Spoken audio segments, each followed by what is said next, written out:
कोल्हापूर दक्षिणचे महाविकास आघाडीचे उमेदवार आमदार ऋतुराज पाटील यांच्या प्रचारासाठी पूजा ऋतुराज पाटील यांनी कोगिल बुद्रुक इथं घरोघरी जाऊन मतदारांची भेट घेतली।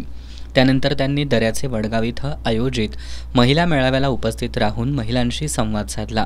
या मेळाव्यात कोल्हापूर जिल्हा बँकेच्या संचालक स्मिता गवळी, उपसरपंच पूनम मेहतर, सुरेखा परीट, स्नेहल थेरगावे यांनी भाजपच्या भ्रष्टाचाराचा पाढा वाचत विरोधकांची दडपशाही रोखण्यासाठी आमदार ऋतुराज पाटील यांना विजयी करण्याचं आवाहन केलं।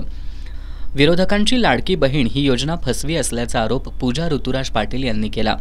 त्यांनी महिलांना सन्मान मिळवून देण्यासाठी महाविकास आघाडी सत्तेत येणं गरजेचं असल्याचं सांगितलं। पडलेला आहे तर आपण सर्वजण त्याचे बली पडू नका।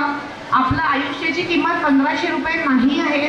आपण स्वतःला जर सक्षम केलं, 2.5 वर्ष त्यांची सत्ता होती, गेली 5 वर्षामध्ये 2.5 वर्ष आपली सत्ता नव्हती, 2.5 वर्ष त्यांची सत्ता होती। त्यांनी विकासाचे काय कामं केले मला सांगा?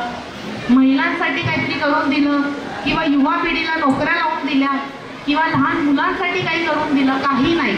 नुसतं निवडणूक तोंडावर आली की ही बहीण आठवते सर्वांना। तर असा प्रकार आहे हा। लाडकी बहीण ही जी योजना आहे ती फसवणूक करण्याची स्कीम आहे आणि आचारसंहिता लागली म्हणून बंद पण करून दिलेली आहे।